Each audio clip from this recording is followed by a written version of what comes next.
Le verre en cristal glissa de la main tremblante de ma belle-fille au moment où sa mère s'effondra. Le corps de Lydia heurta le sol en marbre dans un bruit sourd, les yeux écarquillés, de la mousse aux lèvres. Un cri parcourut la pièce, et pendant un instant, tout sembla se dérouler au ralenti. Je restai immobile, non pas sous le choc, mais dans la pleine conscience de ce qui venait de se passer. Ce verre n'était pas pour elle. Voyez-vous, j'ai passé 71 ans sur cette terre, et je n'ai pas bâti une entreprise valant des millions en étant naïve.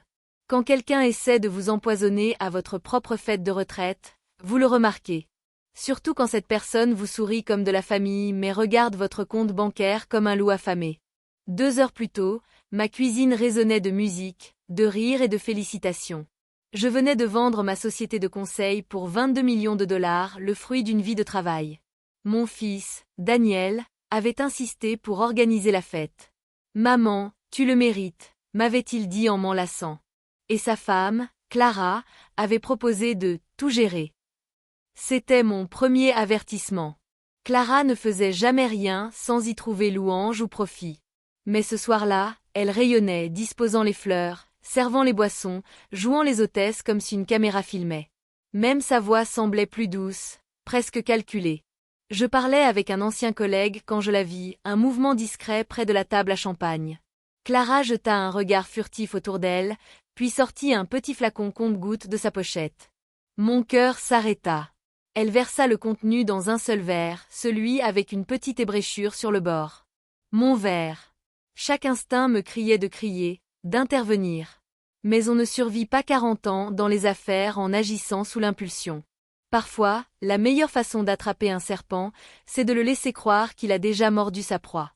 Alors, lorsque Clara s'approcha avec son sourire calculé et ce verre empoisonné, je l'acceptai avec élégance. « Merci, ma chérie », dis-je d'une voix calme.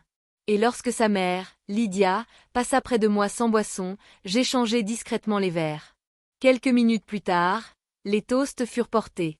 Quelques instants après, le corps de Lydia heurta le sol. Alors que la panique gagnait la pièce, j'observais Clara, trop calme, trop parfaite. Car je savais la vérité, elle ne pleurait pas sa mère. Elle réalisait simplement que son plan venait de s'effondrer. Il pensait pouvoir m'empoisonner et s'enrichir. Mais je n'étais pas celle qui mourait sur ce sol et la partie ne faisait que commencer. Les lumières de l'ambulance peignaient les murs de ma cuisine en rouge et bleu, tandis que le corps de Lydia était soulevé sur une civière. Le cri de Clara déchira le chaos, aigu, désespéré, presque crédible. Presque. Je restais à ses côtés, feignant de trembler, feignant de m'inquiéter. Mais à l'intérieur, mes pensées étaient tranchantes et glacées. Je ne pleurais pas, je calculais. « Madame, vous êtes de la famille ?» demanda un ambulancier. « Presque », répondis-je en observant Clara serrer son sac de luxe comme une bouée de sauvetage. Ses mains tremblaient non pas de chagrin, mais de peur. Daniel arriva en courant depuis le couloir, la cravate de travers, les yeux écarquillés. Que s'est-il passé? Elle s'est juste effondrée, sanglota Clara en se jetant dans ses bras. Si je n'avais pas su, j'aurais pu la croire. Mais j'avais vu la vérité, le moment où elle avait versé le poison dans ce verre destiné à moi. L'ironie ne m'échappa pas. Elle voulait ma mort pour ma fortune, et à la place, elle avait presque tué sa propre mère. Un accident tragique ou une justice poétique, selon le point de vue. J'observais le visage de Daniel pendant que les secouristes emmenaient Lydia. Sa panique semblait sincère, mais quelque chose se cachait dessous, un éclat de lucidité. Il savait que quelque chose n'allait pas. À l'hôpital, je restais assez près pour entendre chaque mot. Lydia était vivante, à peine. Les médecins parlaient à voix basse de toxines, d'alcaloïdes végétaux, le genre de choses qu'on ne trouve pas dans une cuisine ordinaire. Clara faisait les 100 pas dans la salle d'attente, ses talons claquant nerveusement, ses yeux suivant chaque infirmière. Elle ne pouvait pas rester en place. La culpabilité a un rythme, et le sien était assourdissant. Daniel tentait de la rassurer, mais sa voix tremblait. Il me jetait des coups d'œil répétés, se demandant sans doute si je soupçonnais quelque chose. Je lui rendis un sourire doux, celui qui cache tout et ne révèle rien. Lorsque le médecin annonça enfin que Lydia survivrait, les épaules de Clara s'affaissèrent, partagées entre soulagement et panique. Son plan avait échoué. Et désormais, elle devait deviner si je savais. En quittant l'hôpital, Daniel dit « Maman, tu devrais peut-être venir dormir chez nous ce soir. Après tout ça. Je vis l'hésitation dans ses yeux, un mélange de soucis et de calculs. Il voulait encore me garder près d'eux. Mais pourquoi? Me protéger? Ou terminer ce qu'ils avaient commencé? Je souris à nouveau, doucement. Pas besoin, mon chéri. Je suis plus en sécurité chez moi. Ce soir-là, je me servis un verre d'une bouteille fraîchement ouverte et murmurai à la pièce vide. S'ils pensaient que la partie était finie, ils allaient bientôt découvrir qui leur avait appris à jouer. Le lendemain matin, je me réveillai avant le lever du soleil. L'air semblait plus lourd, comme si les murs eux-mêmes se souvenaient de ce qui s'était passé la veille. Je préparai mon café et m'assis à la table de la cuisine, fixant le verre que Clara m'avait destiné. La petite ébréchure sur son bord reflétait la première lueur de l'aube. Ça aurait dû être moi. Mais le destin, ou peut-être l'ironie, avait un sens de l'humour bien plus sombre. J'ouvris mon carnet en cuir, celui que j'utilisais autrefois pour mes réunions de stratégie, et je commençai une nouvelle page.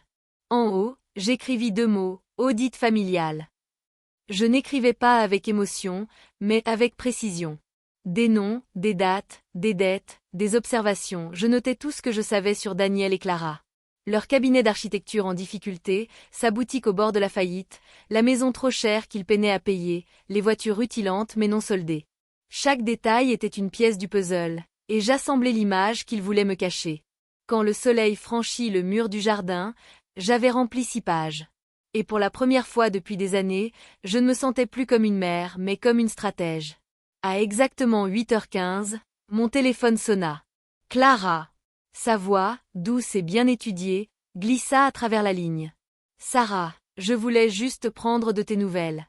Tu dois être bouleversée après hier soir. Comment te sens-tu?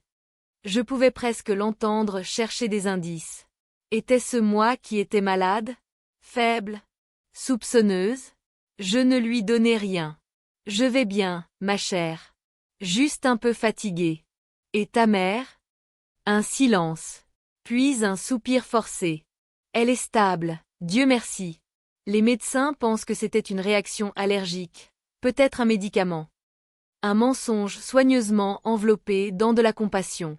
Clara m'avait toujours sous-estimé, confondant l'âge avec la fragilité, la politesse avec l'aveuglement. Mais j'avais fait carrière en déchiffrant la vérité cachée derrière les mensonges bien habillés. C'est une bonne nouvelle, dis-je. Tu dois être soulagée. Oui, bien sûr. Je voulais juste m'assurer que tu vas bien. Tu ne t'es pas senti étourdie, n'est-ce pas? Mes lèvres se courbèrent légèrement. Elle testait le terrain, vérifiant si son poison avait eu un autre effet. Parfaitement bien, répondis-je. En fait, je pensais rendre visite à Lydia plus tard. Un autre silence. Plus long, cette fois. Oh, ce n'est peut-être pas une bonne idée. Elle a besoin de repos. Bien sûr qu'elle en avait besoin. Ou plutôt, Clara avait besoin de temps, le temps de faire disparaître toute trace du crime. Après l'avoir raccroché, je regardais mon jardin de roses, celui que mon défunt mari avait planté autrefois. Les fleurs continuaient de fleurir malgré l'abandon, rappel silencieux que survivre n'a jamais dépendu de la chance, mais de la stratégie. Et je venais tout juste de commencer la mienne. Ils pensaient avoir empoisonné le passé. Mais j'étais sur le point de réécrire leur avenir. L'après-midi, la maison paraissait étrangement silencieuse. Les décorations de la fête restaient éparpillées sur le sol, des verres à moitié vides, des fleurs fanées et cette légère odeur de champagne qui flottait encore dans l'air comme un souvenir de culpabilité. Je traversais les pièces lentement, gravant chaque détail dans ma mémoire. C'était une preuve, une scène de crime déguisée en célébration. Sur le comptoir reposait une bouteille encore scellée, de la même marque que celle utilisée par Clara. Mais juste à côté, la bouteille empoisonnée, celle qu'elle avait manipulée avec soin quelques heures plus tôt, avait disparu. Je souris faiblement. Bien sûr, elle l'avait emportée. Aucune trace, aucune preuve. Sauf que moi, j'avais encore le verre. Celui avec l'ébréchure sur le bord. Il reposait sur un plateau près de l'évier, intact depuis le chaos. Cette petite imperfection, autrefois insignifiante, était désormais mon arme la plus précieuse. Je le glissai dans un sac plastique scellé, notai l'heure et la date, puis le rangeai dans un tiroir de la cuisine. Les vieux réflexes professionnels ont la vie dure. J'avais appris depuis longtemps que la preuve, c'est le pouvoir et que le silence, c'est la survie. Alors que je rangeais encore un peu, mon téléphone vibra. Daniel, cette fois. Maman, je voulais juste prendre de tes nouvelles, dit-il d'une voix plus douce qu'à l'accoutumée. Je suis vraiment désolé pour tout. Jessica, il s'interrompit, se corrigeant aussitôt. Clara se sent terriblement coupable de ce qui s'est passé.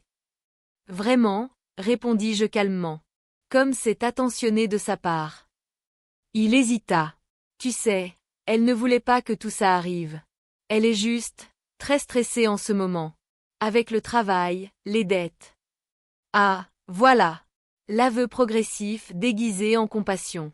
Quand les gens veulent quelque chose, ils commencent toujours par adoucir les angles. Je comprends, dis-je d'un ton égal.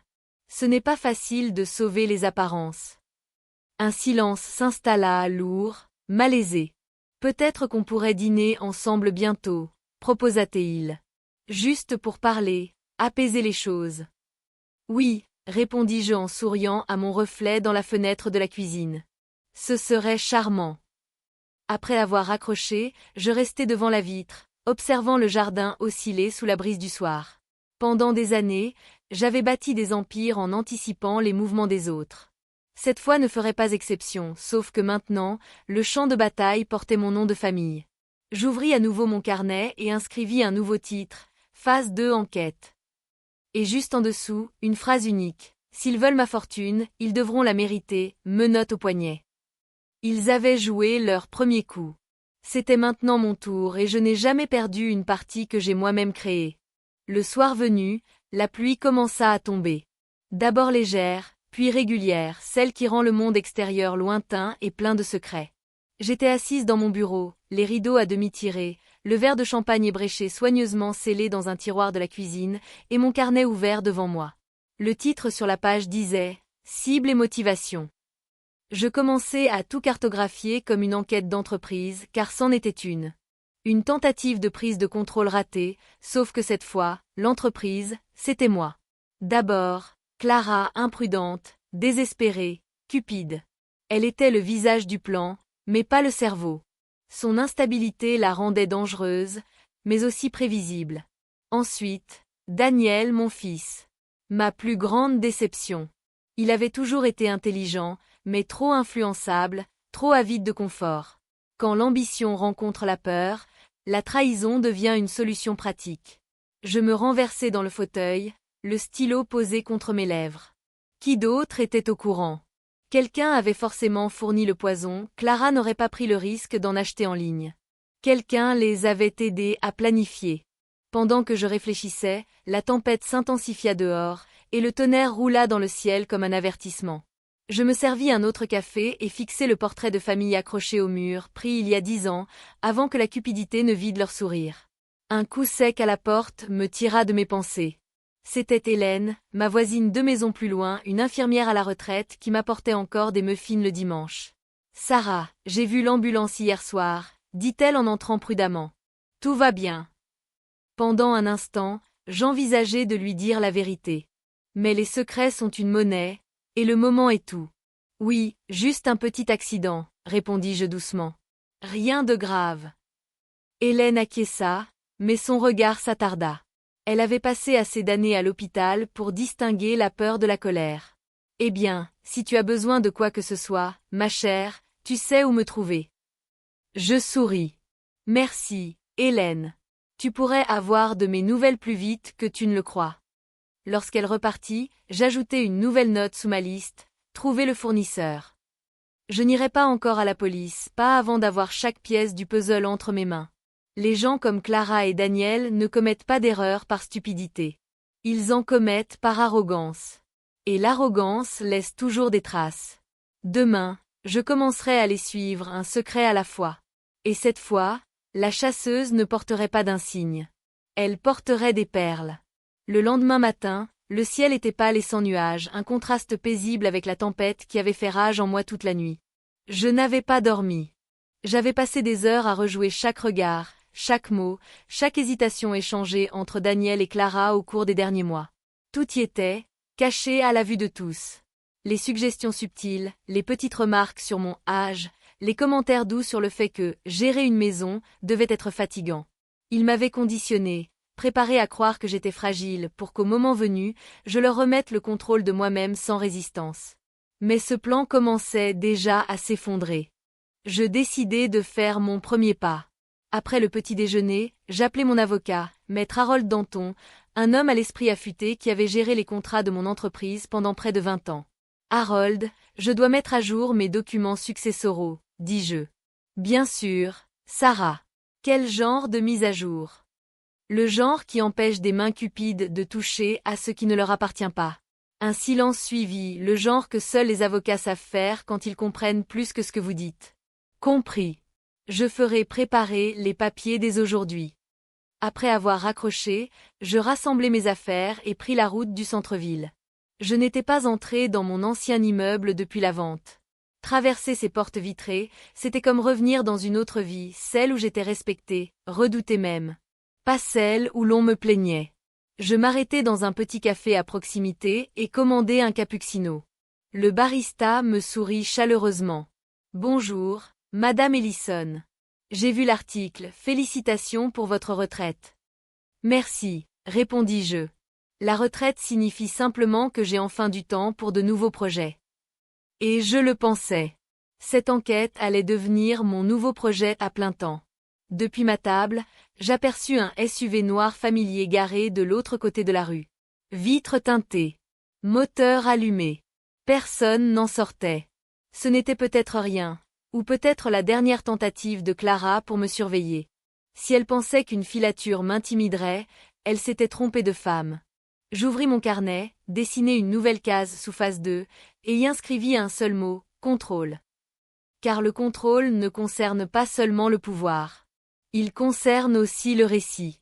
Et à partir d'aujourd'hui, je reprenais le mien. Quand ils réaliseraient que le piège se refermait, il serait déjà trop tard car je n'étais plus leur cible. Désormais, je devenais leur chasseuse. À midi, j'avais terminé de signer la première série de documents qu'Harold m'avait envoyés. Il garantissait que si quelque chose d'inattendu m'arrivait, ma succession contournerait totalement Daniel et Clara. Les révisions étaient discrètes, légales et inattaquables, le genre de protection que seule l'expérience peut offrir. Lorsque je scellai l'enveloppe et la déposai dans mon coffre, je ressentis une légère paix intérieure. Mais elle fut de courte durée. La vérité, c'est que la tranquillité ne dure jamais quand le danger porte des visages familiers. Vers 2 heures, mon téléphone vibra. Cette fois, c'était un message de Daniel. « Maman, Clara veut s'excuser.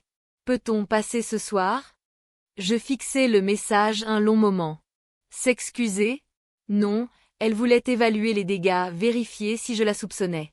Je répondis, bien sûr. 19 heures, c'est parfait. Puis je me rendis à la cuisine. Je vérifiai chaque serrure de fenêtre, chaque loquet de porte. Je n'avais pas peur, je me préparais. Pendant des années, je m'étais entraîné à planifier 3 coups d'avance dans les affaires. Maintenant, j'appliquais la même discipline à ma survie. À 18h45, des phares traversèrent mon allée. Je regardai derrière le rideau tandis que la voiture de Daniel se gara. Il sortit le premier, ajustant nerveusement sa veste. Clara le suivit, la posture raide, le sourire fragile. Quand j'ouvris la porte, je les accueillis chaleureusement. « Entrez. J'ai préparé du thé. »« Du thé, parfait, » dit Clara d'une voix mince mais polie. Nous nous assîmes dans le salon. Le même où Lydia s'était effondrée quelques jours plus tôt. Le souvenir flottait encore dans l'air tenace, presque parfumé. « Je voulais te dire que je suis désolée pour tout ce qui s'est passé, » commença Clara. « C'est difficile à gérer. »« Je comprends, » répondis-je doucement en remuant mon thé. « Les accidents arrivent. Mais j'espère sincèrement que Lydia se remettra. » Elle hocha la tête trop vite. « Bien sûr. Elle va mieux. » Ses mains tremblaient légèrement lorsqu'elle attrapa sa tasse. Elle ne but pas. Moi non plus. Daniel nous observa tour à tour, mal à l'aise. Peut-être qu'il vaut mieux simplement tourner la page, suggéra-t-il. Inutile de rouvrir les blessures. Les blessures guérissent, répondis-je calmement. Le poison laisse des cicatrices. La pièce se figea. Les yeux de Clara se levèrent lentement, une lueur d'incompréhension derrière son masque de calme. Pardon? Qu'est-ce que tu veux dire? Oh, rien, ma chère, répondis-je avec un sourire. Juste une phrase lue dans un livre d'éthique des affaires. Son rire fut bref, cassant, peu convaincant. Et à cet instant, je sus, la peur commençait enfin à remplacer la confiance. Ils étaient venus me tester ce soir-là, mais ils repartirent dans le doute. Ce qu'ils ignoraient, c'est que le vrai test avait déjà commencé, et cette fois, c'est moi qui corrigeais les copies. Après leur départ ce soir-là, le silence revint dans la maison, mais ce n'était pas un silence apaisant. C'était un silence tranchant, volontaire, rempli de tous les mots qu'ils n'avaient pas osé prononcer. Je restais seul dans la lueur tamisée du feu de cheminée, ma tasse intacte, l'esprit en ébullition. Il perdait le contrôle. Je le sentais. Les nerfs de Clara se dénouaient, la culpabilité de Daniel commençait à émerger, et la peur, cette émotion qu'il ne pouvait pas feindre, commençait à transparaître. Mais je ne pouvais pas me contenter d'émotions. J'avais besoin de preuves indéniables, irréfutables. J'ouvris mon tiroir et sortis le sac plastique scellé contenant le verre de champagne ébréché. La lumière s'y reflétait faiblement. Cet objet unique avait presque mis fin à ma vie. À présent, il serait la clé pour la reprendre. Le lendemain matin, je pris rendez-vous avec le docteur Mason, un toxicologue avec qui j'avais travaillé il y a des années, lorsque mon entreprise auditait des laboratoires pharmaceutiques. Il me devait une faveur. À mon arrivée au laboratoire, il m'accueillit avec un sourire intrigué. « Sarah Ellison, cela fait longtemps. Qu'est-ce qui t'amène ?» Je lui tendis le sac. « J'ai besoin d'une analyse chimique. » En toute discrétion. Il regarda le verre, puis moi. « Tu penses que quelqu'un a essayé de t'empoisonner ?» « Je ne le pense pas, » répondis-je calmement. « Je le sais. » Il hésita, puis acquiesça. « Donne-moi 2 jours. » 2 jours. C'était tout ce dont j'avais besoin, 2 jours pour me préparer à la vérité que ce test révélerait. Sur le chemin du retour, je m'arrêtai à l'hôpital. Lydia était toujours inconsciente, sa respiration régulière mais fragile. Je restai un instant à son chevet, observant cette femme qui avait, sans le savoir, pris ma place. « Tu ne méritais pas ça, » murmurai-je. « Mais peut-être que tu étais la seule à pouvoir me sauver. » En me retournant, j'aperçus Clara assise dans le couloir, faisant défiler nerveusement son téléphone. Elle leva les yeux, surprise, puis força un sourire. « Sarah, je ne savais pas que tu étais ici. »« Je voulais voir comment allait Lydia, » répondis-je.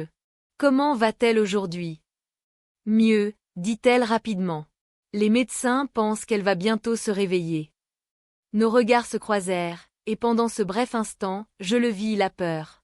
Non pas celle de la culpabilité, mais celle des conséquences. Je souris doucement et me penchai légèrement. Bien.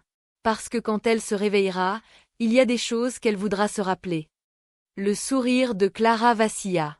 Quand Lydia ouvrirait les yeux, la vérité ne ferait pas que surgir, elle exploserait. Et je veillerais à ce que tout le monde en ressente le choc. 2 jours parurent une éternité.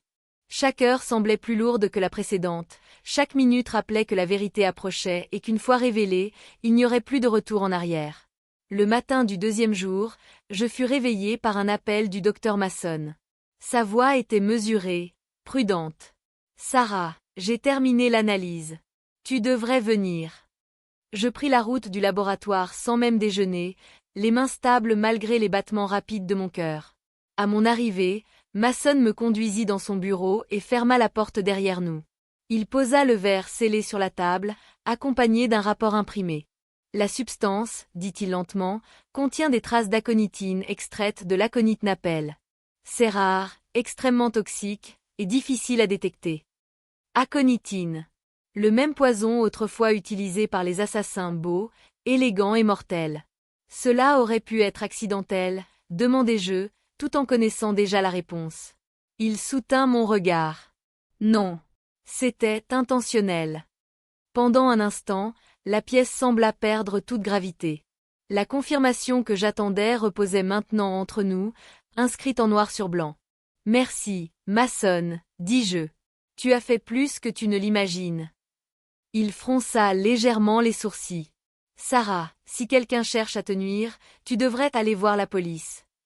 Je souris faiblement. J'irai, mais pas encore. Le moment, comme toujours, fait toute la différence. En sortant de son bureau, le ciel était gris, chargé de pluie. Je restai un instant près de ma voiture, laissant le crachin rafraîchir ma peau, me ramener au présent. Ce n'était plus seulement une question de vengeance. C'était une question de contrôle, d'héritage et de vérité, une vérité capable de tout détruire ou de tout libérer. Ce soir-là, je rangeai le rapport de Mason dans mon coffre, juste à côté de mon Nouveau Testament. Puis je me servis un verre de vin, pas de champagne, j'en avais assez pour une vie entière et m'assis près de la fenêtre, observant le jardin osciller sous la pluie. À 20h12, mon téléphone vibra. Un message d'un numéro inconnu, il faut qu'on parle. Ce soir. Viens seul. Aucun nom. Aucune signature. Juste ces mots. Je fixai le message, mon reflet se dessinant faiblement dans la vitre. Celui qui l'avait envoyé savait. Peut-être Daniel. Peut-être Clara. Ou peut-être qu'un nouvel acteur venait d'entrer dans la partie. La nuit ne m'appelait pas simplement, elle me défiait. Et je n'ai jamais su résister à un défi.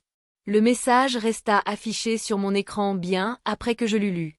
Il faut qu'on parle. Ce soir. Viens seul. Aucun identifiant. Aucun numéro traçable. Je reposai lentement mon verre, ressentant le poids de ce qu'il sous-entendait. Celui qui avait envoyé ce message en savait assez pour être dangereux, mais pas assez pour me faire peur. J'enfilai mon manteau de laine sombre, glissai mon téléphone dans ma poche et rangeai un petit enregistreur numérique dans mon sac. De vieilles habitudes autrefois utiles pour sauver des contrats, aujourd'hui peut-être pour sauver des vies. Avant de partir, je jetai un dernier regard à la maison. Chaque pièce ressemblait à un souvenir, silencieuse, mise en scène, attendant sa prochaine scène. Puis j'éteignis les lumières et sortis dans la nuit froide. L'air était épais de brouillard, le genre qui efface le monde dans une seule nuance de gris. Les phares de ma voiture découpaient un mince passage à travers lui tandis que je roulais vers l'adresse reçue dans un second message, All Mill Café, 21h. Le café était fermé depuis des années, vestige d'une ville ayant oublié son passé. Les fenêtres étaient barricadées, l'enseigne délavée, le parking fissuré et envahi par les herbes. Je me garai sur le côté, laissant le moteur tourner. Toujours arrivé avant la menace, disais-je à mes employés autrefois. Cela restait vrai. À 21h03, une autre voiture arriva. Élégante. Chère. Familière. Daniel en sortit, le visage pâle sous la lueur de mes phares. « Maman, dit-il doucement en s'approchant. Je ne savais pas si tu viendrais. J'ai failli ne pas venir, répondis-je. C'est toi qui as envoyé le message. Il hocha la tête. Je devais le faire. Les choses deviennent incontrôlables. Je l'observai attentivement. Sa voix tremblait, non pas de peur mais de culpabilité. Clara ne sait pas que je suis ici, continua-t-il. Elle a peur. Elle pense que tu vas aller à la police. Et elle a raison, répondis-je froidement. Il déglutit. Elle ne voulait pas que ça se passe comme ça, maman. Elle a paniqué. L'argent, la pression, c'était trop. Alors elle a essayé de m'empoisonner, demandai-je. Ce n'est pas de la panique, Daniel. C'est de la préméditation. Il baissa les yeux. Je suis désolé. L'excuse était sincère. Mais les excuses n'effacent pas une tentative de meurtre. Je fis un pas en avant, lentement, ma voix calme mais tranchante. Tu as une seule chance de réparer ça. Dis-moi tout avant que je décide qui mérite la prison. Ses yeux s'écarquillèrent. Tu ne ferais pas ça, essaie-moi. Le silence qui suivit était si lourd qu'on aurait pu s'y étouffer. Daniel venait de comprendre ce que Clara n'avait jamais saisi, je n'étais pas la victime de cette histoire. J'en étais l'auteur, et j'écrivais déjà la fin. Pendant un long moment, Daniel ne dit rien. Le brouillard nous enveloppait comme un rideau, isolant le parking dans un silence épais. Lorsqu'il parla enfin, sa voix était basse et tremblante. Tout a commencé il y a des mois, dit-il. L'entreprise, elle s'effondrait plus vite que je ne te l'avais dit. Les clients se retiraient, les dettes s'accumulaient. Clara pensait pouvoir arranger les choses si seulement nous pouvions. Il s'interrompit, expirant difficilement. Si nous avions accès à tes économies. Mes lèvres se serrèrent. Tu veux dire si je mourais? Il leva les yeux, une lueur de douleur dans le regard. Ce n'était pas censé se passer comme ça. Elle voulait juste te convaincre de te retirer, de nous laisser gérer. Mais quand tu as refusé de lui donner accès à tes comptes, elle a paniqué. La panique n'implique pas du poison, Daniel. Il passa une main tremblante dans ses cheveux. Tu ne comprends pas ce qu'elle est devenue. Elle doit de l'argent à des gens dangereux. Ils ont menacé de s'en prendre à nous deux si nous ne payions pas. Alors elle a décidé de me tuer à la place. Demandai-je, la voix calme mais acérée. Dis-moi, c'était son idée ou la tienne? Sa tête se releva brusquement. La mienne? Non. Je ne te ferai jamais de mal, maman. Je te le jure. Je ne savais même pas ce qu'elle préparait avant qu'il ne soit trop tard. Je l'observais attentivement, guettant chaque battement de paupières, chaque tressaillement. Il ne mentait pas, pas complètement. Il y avait de la peur dans ses yeux, oui, mais pas celle de la culpabilité. C'était celle d'un homme pris entre deux murs qui s'effondrent. Alors pourquoi me donner rendez-vous ici? Demandai-je doucement. Parce que je ne peux plus la contrôler, murmura-t-il. Elle devient désespérée. Elle sait que Lydia pourrait se réveiller bientôt, et elle a peur de ce qu'elle pourrait dire. Je fis un pas en avant, le gravier crissant sous mon talon. Qu'a-t-elle fait exactement, Daniel? Il hésita, puis souffla. Elle n'a pas seulement empoisonné le verre. Elle a détruit les enregistrements de sécurité de ta fête, piraté tes courriels et fait croire que tu perdais la mémoire. Elle essaie de te faire passer pour instable depuis des mois. La révélation tomba comme une lame, tranchante, froide et inévitable. Je hochai lentement la tête, le visage impassible. Alors il est temps que je lui montre ce que folle veut vraiment dire. Daniel cligna des yeux. Qu'est-ce que tu vas faire? Quelque chose qu'elle n'oubliera jamais. Je me tournai vers ma voiture, la nuit se refermant autour de nous. Au matin, Clara apprendrait la première règle de la guerre, ne jamais sous-estimer la femme qu'on a voulu enterrer. Car parfois, c'est elle qui tient l'appel. Le trajet du retour fut silencieux, trop silencieux, ce genre de silence qui vibre sous la surface, prêt à se briser. Mes mains restaient stables sur le volant, mais à l'intérieur, mes pensées allaient plus vite que la voiture. Les paroles de Daniel tournaient en boucle dans mon esprit. Clara n'avait pas seulement essayé de m'empoisonner, elle avait construit une lente descente aux enfers, calculée, destinée à me faire douter de ma propre raison. Courriel, surveillance, réputation, chaque détail de ma vie avait été transformé en arme. Mais elle avait commis une erreur fatale. Elle avait sous-estimé ma mémoire. En rentrant chez moi, la première chose que je fis fut d'ouvrir mon coffre. Les documents préparés par Harold, le rapport toxicologique de Mason, le verre scellé, tout était là, intact. Mais ce soir, j'y ajoutais quelque chose de nouveau, un enregistreur vocal. Celui que j'avais laissé tourner pendant ma rencontre avec Daniel. En le déposant à l'intérieur, je sentis quelque chose changer en moi. La peur avait quitté les lieux. Seule la stratégie demeurait. À l'aube, je mis mon plan en marche. Le premier appel que je fis fut à une vieille amie, la détective Claire Duval, retraitée mais toujours bien connectée. Nous avions travaillé ensemble sur plusieurs affaires de fraude d'entreprise, il y a des années. Elle me devait un service, et surtout, elle me faisait confiance. « Sarah, dit-elle, la voix toujours aussi vive. Cela fait longtemps. J'ai besoin de ton aide, répondis-je. Officiellement, rien n'existe. Un silence, puis un soupir. Tu as toujours su choisir des batailles intéressantes. De quoi s'agit-il? De poison, dis-je simplement. Ce mot avait un poids, même au téléphone. Elle ne posa pas de questions supplémentaires. Envoie-moi ce que tu as. Je m'en occupe discrètement. Après l'appel, je m'assis près de la fenêtre, observant le matin se lever. Les premiers rayons du soleil caressaient les roses du jardin, celles qui avaient survécu à la négligence, aux tempêtes et aux saisons de silence. La résilience n'était pas nouvelle pour moi. Elle était héritée, cultivée, perfectionnée. Dans l'après-midi, je reçus un message de Claire. J'ai ton rapport. Rendez-vous demain. 10 heures, centre-ville. Demain. Le jour où la vérité commencerait enfin à respirer. Je refermai mon téléphone, m'appuyai contre le dossier du fauteuil et murmurai à la pièce vide. Le mat approche. Clara croyait jouer avec le poison. Elle n'avait jamais compris, c'est moi qui avais construit l'échiquier. L'air du matin était vif, presque métallique, ce genre de froid qui aiguise les pensées. J'arrivai au centre-ville 15 minutes en avance, me garant en face de l'ancien palais de justice où Claire m'avait donné rendez-vous. La ville s'éveillait à peine, le bruit lointain de la circulation résonnait comme un battement de cœur sous le ciel pâle. J'aperçus Claire avant qu'elle ne me voie. Même à la retraite, elle avait l'allure d'une enquêtrice en activité, posture droite, regard vigilant, chaque pas calculé. En s'approchant, elle me fit un léger signe de tête, reconnaissance silencieuse que ce dont nous allions parler n'avait rien de banal. « Tu l'as apporté ?» demanda-t-elle. Je lui tendis l'enveloppe Kraft, le rapport toxicologique, les photos et l'enregistrement de Daniel.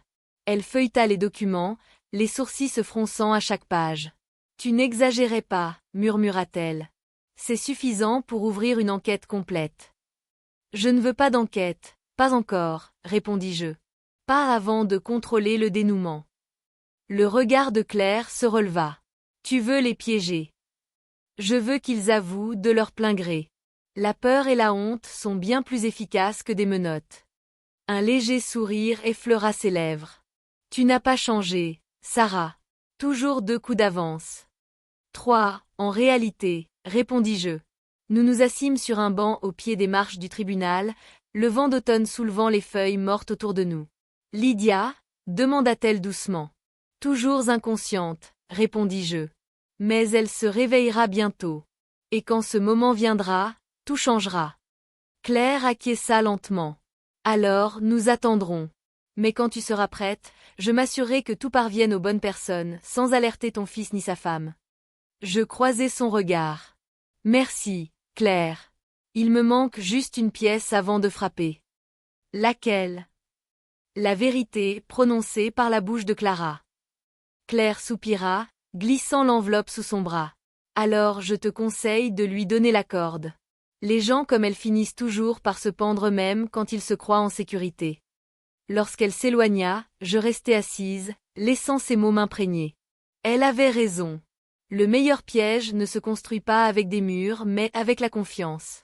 Ce soir-là, je rédigeai un message à Clara, dîner demain. Juste nous deux. Pas de Daniel. Nous devons parler. Puis je posai mon téléphone et observai le soleil disparaître derrière les toits de la ville. L'attente était terminée. Demain soir, la chasseuse s'assiérait enfin face à sa proie et cette fois, le poison serait la vérité elle-même. Le soir suivant, la maison semblait plus froide que d'habitude. Chaque ombre paraissait plus longue, chaque bruit plus net.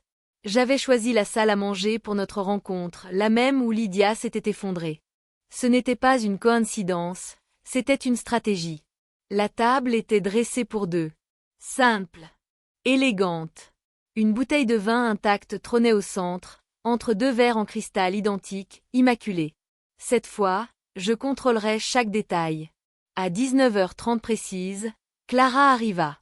Elle portait une robe noire ajustée, les cheveux parfaitement relevés, mais ses yeux la trahissaient, agités, scrutant la pièce comme un animal en cage cherchant une issue. « Sarah, dit-elle doucement, forçant un sourire. Merci de m'avoir invitée. Je ne savais pas si tu voudrais me voir. Bien sûr, répondis-je calmement. La famille devrait toujours régler les choses, en face à face.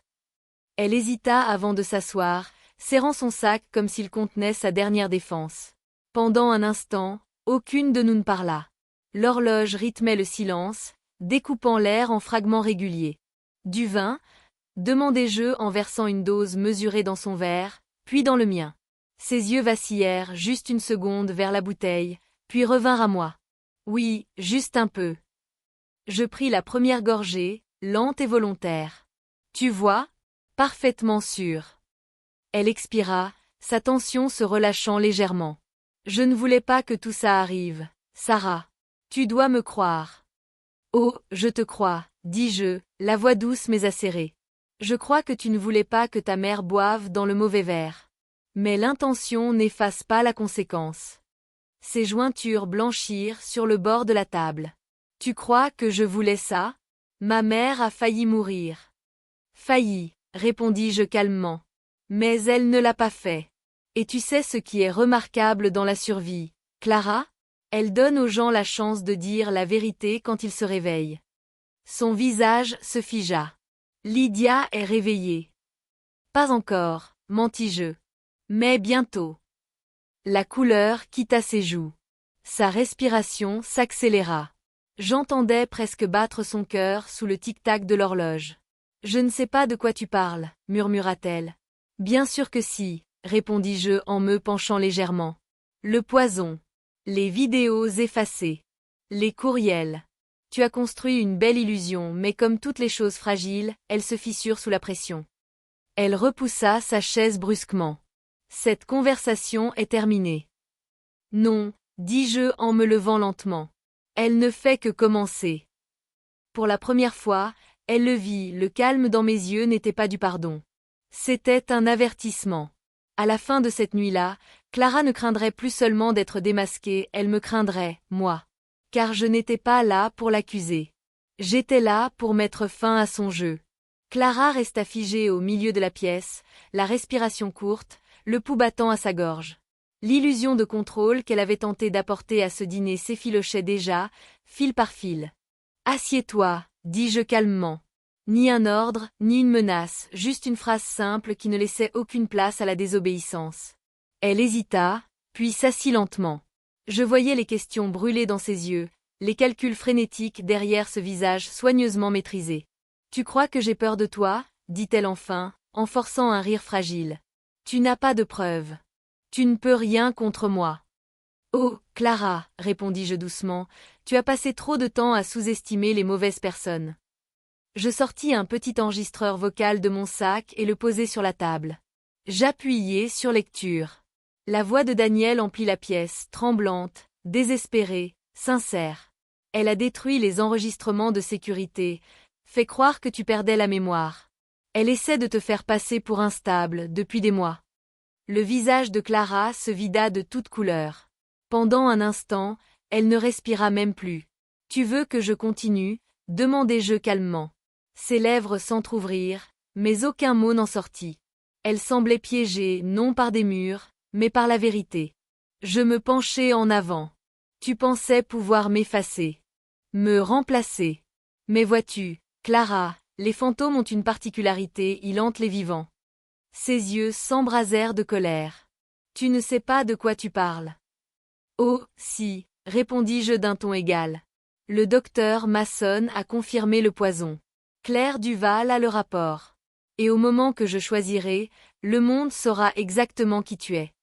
Elle se leva brusquement, renversant sa chaise. Tu n'oserais pas. Essaie-moi, répliquai-je, la voix aussi froide que le verre entre nous. Elle me fixa, tremblante, puis murmura, tu veux me détruire. Je souris légèrement. Non, Clara, tu t'es déjà détruite toute seule. Je suis simplement là pour m'assurer que les cendres ne se propagent pas. Elle regarda l'enregistreur, puis moi et pour la première fois, je le vis. Ni arrogance, ni calcul. Juste la peur. Pure. Indéniable. La partie touchait à sa fin. Et elle le savait, mais ce que Clara ignorait, c'est que je n'avais pas terminé. Car parfois, la justice ne se rend pas dans les tribunaux, elle se sert à table. Clara ne parla plus. Elle resta debout quelques secondes, figée, la respiration courte et saccadée. Je pouvais presque voir son esprit tourner à toute vitesse, cherchant une sortie dans un labyrinthe qui n'en avait plus. Finalement, elle retomba sur sa chaise. Ses épaules s'affaissèrent. Le masque se fissura. « Qu'est-ce que tu veux de moi ?» murmura-t-elle. « De l'argent ? Un aveu ? Qu'est-ce qui te fera arrêter ?» Je penchai légèrement la tête. « Arrêter ? Oh, Clara, tu crois encore que c'est toi qui tiens les rênes ?» Ses yeux s'écarquillèrent. « De quoi tu parles ? » « Je ne veux pas ton argent, dis-je calmement. Et pour ce qui est d'un aveu, je l'ai déjà. Je voulais juste voir combien de temps il te faudrait pour comprendre que tout autour de toi commence déjà à s'effondrer. » Elle cligna des yeux rapidement, la panique traversant son visage. « Tu bluffes. » Je sortis mon téléphone de la poche de mon manteau. Un seul message y était ouvert. Je le tournai vers elle. Claire Duval, enregistrement reçu. Preuve sécurisée. En attente de ton signal. Ses lèvres s'entr'ouvrirent, incrédules. Tu l'as déjà envoyé ? Bien sûr que non, répondis-je doucement. Pas encore. Je te donne une seule chance. Clara, dis la vérité avant que la vérité ne le fasse elle-même. Ses mains tremblaient. Daniel n'est pas au courant de tout ça. S'il te plaît, il voulait juste arranger les choses. Le problème de Daniel, dit Jean la coupant, c'est qu'il pense encore qu'on peut tout réparer avec des excuses. Mais ce que vous avez brisé n'était pas du verre. C'était la confiance. Et ça ne se recolle pas. Des larmes montèrent à ses yeux, mais elles ne m'attendrissaient pas. La culpabilité arrivait trop tard pour compter. Elle murmura, « Tu prends plaisir à ça ?» Non, répondis-je. Je me souviens. Je me levai lentement, récupérant l'enregistreur sur la table. Tu as pris tout ce que j'avais construit, ma paix, ma réputation, ma sécurité, et tu as essayé de le remplacer par la peur. Ce soir, je ne fais que te rendre l'appareil. Clara leva les yeux, le désespoir tordant ses traits. Tu ne peux pas me détruire, Sarah. Je m'arrêtai à la porte et tournai légèrement la tête. Je n'ai pas besoin de le faire. Tu as déjà commencé toute seule. Le silence qui suivit fut le bruit le plus fort de la maison. Dès demain, la vérité n'aurait plus besoin de ma voix, elle parlerait d'elle-même. Et quand elle parlerait, le monde de Clara s'effondrerait sous le poids de ses propres mensonges. Clara resta là longtemps après mon départ, fixant la porte comme si elle pouvait encore s'ouvrir et tout effacer. Mais le silence qui emplissait la pièce n'était pas de la clémence, c'était un jugement. Dehors, la nuit avait des crocs. Le vent griffait mon manteau tandis que je marchais dans la rue déserte, chaque pas résonnant avec la finalité de ceux qui sentent qu'une histoire touche à sa fin. Je ne me suis pas retournée. Je n'en avais pas besoin. Car derrière ces murs, le monde de Clara se défaisait fil par fil. Son téléphone se mit à vibrer sur la table, d'abord une fois, puis encore, plus vite cette fois. Des noms apparurent sur l'écran, Daniel, Marc, affaires internes. Chaque message portait le même cri silencieux. Ils savent. Ses mains tremblantes saisirent l'appareil, mais son esprit s'effondrait déjà sous le poids de la révélation. Chaque secret, chaque mensonge, chaque manipulation soigneusement tissée, exposée. Au loin, un tonnerre gronda. Non pas celui de la tempête dehors, mais de celle qu'elle avait elle-même créée. Quant à moi, je me suis arrêtée sous un réverbère vacillant. J'ai levé les yeux vers le ciel, laissant la pluie froide frapper mon visage. Ce n'était pas une victoire. C'était une délivrance. Parce que parfois, la justice ne rugit pas. Elle murmure doucement, patiemment jusqu'à ce que les coupables finissent par l'entendre. Et cette nuit-là, Clara l'a enfin entendu. À l'aube, le monde ne se demanderait plus qui avait raison. Il se souviendrait seulement de qui avait été honnête. Le matin arriva comme un voleur, silencieux et inévitable. Les premiers rayons de soleil traversèrent les stores, dessinant des lignes dures sur le visage de Clara. Elle n'avait pas dormi. Elle n'avait pas mangé. Les preuves, les messages, la vérité, tout était maintenant devant elle, indéniable, implacable. Son téléphone vibra de nouveau. Cette fois, elle ne le saisit pas. Elle savait. Le nom de Daniel, celui de Marc, affaires internes, tous confirmaient la même réalité. Son monde s'effondrait, et il ne restait plus rien à faire que de regarder cela s'écrouler. Le reflet dans le miroir la prit de court. Ses yeux, autrefois pleins de contrôle et d'arrogance, paraissaient maintenant vides. Le masque qu'elle portait depuis des années s'était complètement brisé. Je n'étais pas là, et je n'avais pas besoin de l'être. La tempête était devenue la sienne seule. Chaque mensonge qu'elle avait raconté, chaque confiance qu'elle avait brisée, chaque raccourci qu'elle avait pris pour se protéger, tout cela revenait comme un raz-de-marée dont elle ne pouvait échapper. Pour la première fois, elle comprit, la vérité ne négocie pas. Elle n'attend pas d'excuses. Elle arrive. Et quand elle arrive, elle ne laisse derrière elle que la clarté et les conséquences. Et dans cette clarté, Clara se vit enfin. Pas la personne qu'elle prétendait être, pas celle que tout le monde craignait, mais celle qui avait choisi la tromperie plutôt que l'honnêteté et maintenant, elle n'avait plus aucun endroit où se cacher. Le jugement était arrivé. Le monde ne pardonne pas les mensonges. Il ne se souvient que du courage de ceux qui ont dit la vérité. Vers la mi-matinée, la ville avait repris son rythme indifférent, inconsciente de la tempête qui avait éclaté derrière des portes closes. Clara était assise au bord de son lit, téléphone en main, fixant sans voir les notifications qui avaient bouleversé sa vie. Chaque message, chaque confirmation martelait la vérité qu'elle ne pouvait plus ignorer. Son esprit s'emballait, non pas avec des stratagèmes ou des mensonges, mais avec des fragments de ce qu'elle avait détruit. La confiance des amis, la sécurité des collègues, la dignité silencieuse de ceux qu'elle avait manipulés, tout disparut. Et pourtant, dans ce moment d'effondrement total, une étrange clarté apparut. Elle ne pouvait plus faire semblant. Elle ne pouvait plus se cacher.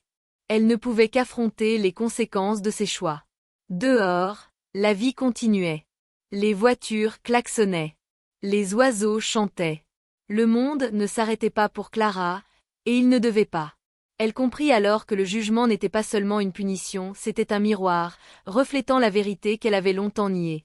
Quelque part, au plus profond d'elle-même, une lueur de compréhension apparut. Pas le pardon, pas le soulagement, mais la reconnaissance. La reconnaissance que le monde ne se façonne ni par la peur, ni par le contrôle, mais par l'honnêteté, l'intégrité et le courage. Et pour Clara, cette réalisation serait soit son salut, soit sa ruine. La vérité avance toujours, que nous l'acceptions ou non. La nuit tomba doucement, presque avec révérence, comme si le monde lui-même attendait que le dernier chapitre se déroule. Clara était seule dans la lumière tamisée de son salon, le poids de tout pesant sur sa poitrine. Elle n'avait plus de mensonges derrière lesquels se cacher, plus de manipulations ingénieuses pour se protéger. La vérité était arrivée, et elle était impitoyable. Son téléphone s'alluma de nouveau. Cette fois, elle répondit. La voix de Daniel, inquiète mais ferme, parvint à ses oreilles. « Clara, c'est fini. Tu dois affronter ça. » Elle avala difficilement, un nœud se formant dans sa gorge. Elle n'avait plus d'excuses. Aucune explication ne pouvait démêler le chaos qu'elle avait créé.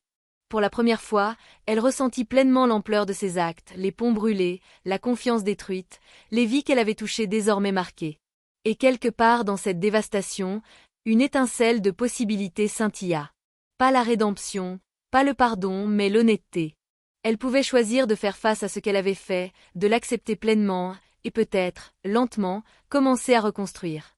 Dehors, la ville continuait, inconsciente, indifférente, implacable. Mais Clara savait une chose avec certitude, la vérité n'attend pas qu'on soit prêt. Elle ne pardonne pas l'hésitation. Elle arrive simplement, et ceux qui font face vivent avec les conséquences ou la laissent les détruire. Elle posa le téléphone, inspira profondément, et pour la première fois depuis des années, ressentit la possibilité d'une vie alignée avec la réalité, et non la tromperie. Le jugement était terminé, mais les leçons resteraient à jamais. Si vous avez déjà fait face au poids de la vérité ou au dénouement d'une tromperie, partagez votre histoire ci-dessous. Ne fuyez pas la réalité, affrontez-la, apprenez et grandissez. #La vérité triomphe #affrontez la réalité #leçon de vie.